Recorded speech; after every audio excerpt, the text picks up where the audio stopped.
Benvenuti in diretta su scaritalia.com, il canale di informazione che abbiamo attivato dal 1° di ottobre. Tutti i giorni, dal lunedì al venerdì, 15 minuti, dalle 12 alle 12:15. Notizie, attualità, aggiornamenti. Qual è l'obiettivo che ci siamo posti? Quelli di offrire tutti i giorni un punto di riferimento nella marea di novità che stanno interessando il mondo del lavoro, dare uno spazio tutti i giorni di ancoraggio. Facciamo il punto insieme sulle tante novità, cercando di essere utili, affidabili, concreti, guardando quello che più ci interessa. Come sempre, la puntata è divisa in 3 parti con lo spazio più importante dedicato alle notizie dell'ultima ora. Poi lo spazio per le domande e le risposte e infine un cenno al nostro magazine Laborability, dove trovate letture, approfondimenti, storie che interessano il mondo del lavoro. Cominciamo con le notizie dell'ultima ora. Mezza Italia è rossa, il contagio si dice sta frenando, allo stesso tempo però si legge il picco sarà fra 7 giorni. Toscana e Campania sono chiuse da ieri, passano in arancione il Friuli Venezia Giulia, le Marche e l'Emilia Romagna, il Veneto è in giallo plus, come ha detto il governatore Zaia, il governo sta studiando l'ipotesi di allentare il lockdown per le feste di Natale, ma è un'ipotesi remota, gli ospedali sono, come sappiamo, in grande difficoltà, anche se l'indice di contagio sta scendendo. Quindi segnali positivi ma anche segnali contrastanti. A gennaio i primi vaccini. In un'intervista rilasciata a Il Sole 24 Ore, Guido Rasi, direttore dell'Agenzia dell'Unione Europea per il farmaco, conferma l'arrivo dei primi dati clinici di Pfizer. L'intervista è molto interessante e dice 2 cose. Credo che potremo avere a disposizione nel 2021 fino a 6 o 7 vaccini.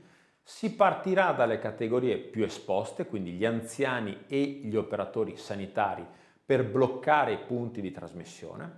Ci vorrà comunque tempo per avere una immunizzazione sufficiente. Quello del tempo e di quanto durerà questa situazione emergenziale è sicuramente uno dei punti più importanti da chiarire nelle prossime settimane. Venerdì 13, non c'era mai capitato di vederlo, 2 circolari INPS in 2 giorni, la 129 sostituisce la 128. In tempi come questi capita che venerdì 13 l'INPS pubblichi una circolare che va a sostituire una precedente circolare sullo stesso tema, solo che la precedente era del giorno prima. Tema: sospensione dei versamenti contributivi, in scadenza quando? Oggi, 16 novembre. Come sappiamo, l'articolo 13 del decreto legge Ristori bis prevedeva e prevede la sospensione dei termini relativi ai versamenti dei contributi previdenziali e assistenziali in scadenza nel mese di novembre. Molti i punti che erano rimasti controversi, l'INPS interviene finalmente con 2 circolari, una che chiarisce l'altra, ma quella che vale è l'ultima, la 129. Vediamo i chiarimenti dell'INPS. L'INPS chiarisce che 1. I contributi sospesi sono quelli in scadenza a novembre, i versamenti sospesi, meglio, sono quelli in scadenza a novembre di competenza di ottobre. I premi INAIL sono esclusi dalla sospensione, possono fruire della sospensione i datori di lavoro privati con sede in Italia, il cui codice Ateco sia riportato nell'allegato 1 del decreto legge 149. La sospensione si applica anche alle quote di TFR destinate al fondo di tesoreria e la sospensione riguarda anche le quote di contribuzione a carico dei lavoratori. Riguardo alla ripresa dei versamenti, l'INPS conferma che i datori di lavoro hanno a disposizione 2 opzioni. La prima, pagare tutto in un'unica soluzione il prossimo 16 di marzo 2021 o pagare in 4 rate mensili dal 16 di marzo fino al 16 di giugno. Da chiarire che in entrambi i casi non sono dovuti né interessi né sanzioni. Finalmente qualche istruzione per l'esonero contributivo. Se ricordate, questa era una delle misure introdotte dal decreto di Ferragosto. Con il messaggio numero 4254 del 2020, diffuso subito dopo che è stata ottenuta l'autorizzazione della Commissione europea, l'INPS ha dato le istruzioni necessarie sull'esonero contributivo previsto dal decreto di Ferragosto come alternativo rispetto all'utilizzo delle 18 settimane di cassa previste dallo stesso decreto. Cosa dice l'INPS? Tra i chiarimenti ne segnalo due. Ai fini del calcolo dell'ammontare dell'esonero, il datore di lavoro potrà tener conto anche dei costi riferiti ai ratei di mensilità aggiuntive.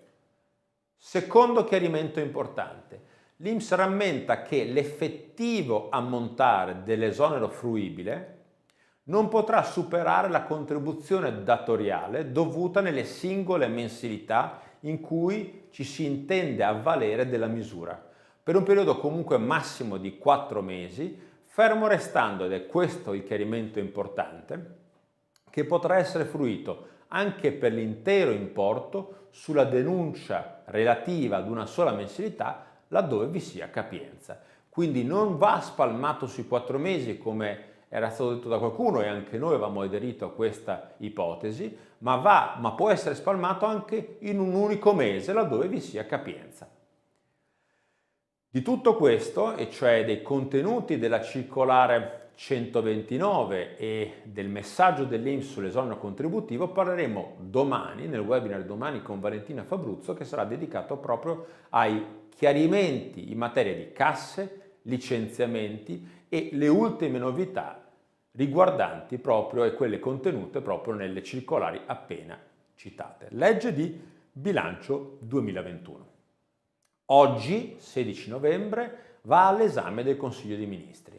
Comincia a circolare una bozza, abbiamo visto anche noi questa bozza con molti articoli che poi diventeranno, come sappiamo, molti commi di un unico articolo per via della legge di stabilità che normalmente viene approvata con la fiducia. Comincia a circolare, dicevo, la bozza della legge di bilancio per l'anno prossimo. Oggi va all'esame del Consiglio dei Ministri, poi inizierà il suo percorso alla Camera.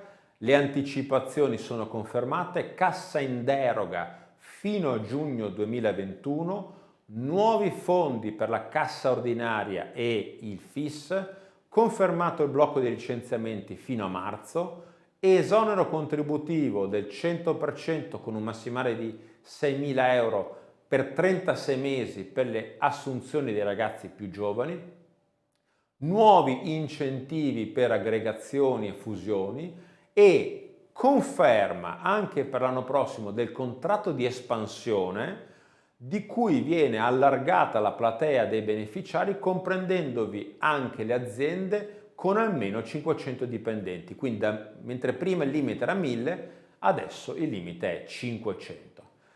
Cassa, dicevamo, confermata la proroga di 12 settimane, le 12 settimane dovranno essere collocate tra il 1 gennaio e il 30 di giugno per quel che riguarda la fissa e la cassa in deroga, mentre tra il 1 gennaio e il 31 di marzo per la cassa ordinaria. I periodi già autorizzati e collocati dopo il 1 di gennaio saranno imputati alle nuove 12 settimane, quindi confermato questo meccanismo di conteggio. Confermato anche l'esonero contributivo per altre 8 settimane entro il 31 di marzo 2021.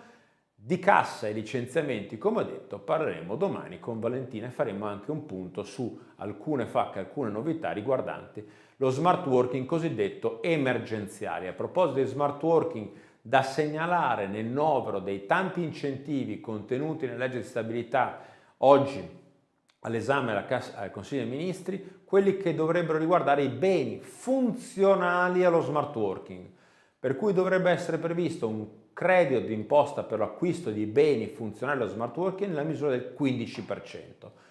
maggiorazione che passa dal 6 al 15% soltanto per il 2021, con copertura anche delle code di consegna di beni fino al giugno 2022.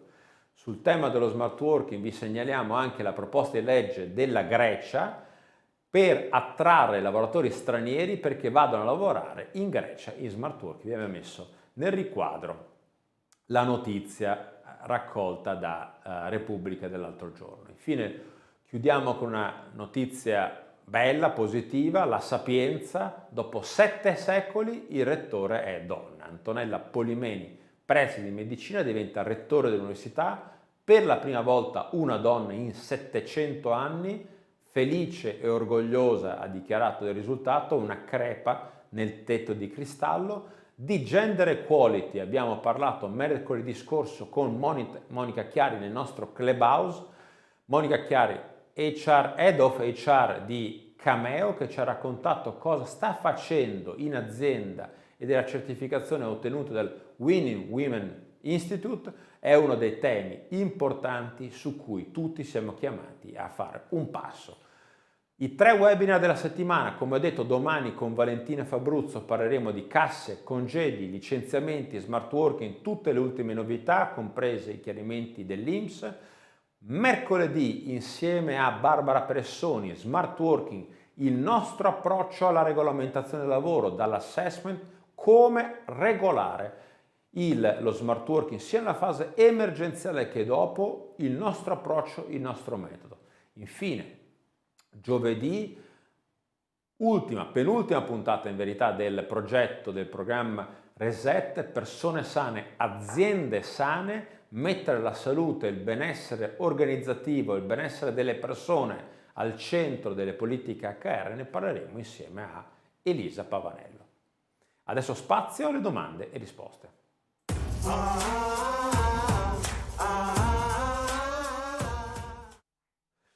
Due domande che abbiamo selezionato per oggi. La prima, andiamo veloci: un lavoratore è venuto a contatto non stretto con un collega positivo. L'azienda vuole esentarlo dal servizio in via precauzionale, ma il medico condotto non vuole fare il certificato medico. Cosa deve fare l'azienda? Come deve coprire l'eventuale assenza? Questa è la risposta. È facoltà dell'azienda disporre o mettere in quarantena fiduciaria il lavoratore per evitare qualsiasi ipotesi di diffusione del contagio. In questo caso il datore di lavoro ha l'obbligo di corrispondere alla normale retribuzione, un permesso retribuito. In alternativa può organizzare il lavoro da remoto con la modalità smart working laddove sia possibile. La seconda domanda: un lavoratore ci comunica di essere un contatto stretto e è a casa da più di 14 giorni senza essere stato contattato dall'azienda sanitaria per l'attestazione della quarantena. Può rientrare dopo i 14 giorni senza tampone e senza attestazione da parte dell'azienda sanitaria? Secondo la circolare del Ministero della Salute del 12 ottobre 2020, il rientro in comunità di un contatto stretto asintomatico può avvenire dopo un periodo di quarantena di 14 giorni dall'ultima esposizione. Nel caso di specie, che cosa abbiamo suggerito? Di invitare il lavoratore a contattare l'azienda sanitaria per la definizione del termine della quarantena, in quanto non è mai ufficialmente iniziata e di conseguenza non è chiaro qual è il termine dei 14 giorni. Queste due delle risposte, delle domande a cui abbiamo dato risposte in questa settimana tramite il nostro portale espertolavoro.com. Lasciamo adesso lo spazio all'ultima sezione: storie, interviste e pillole di lavoro.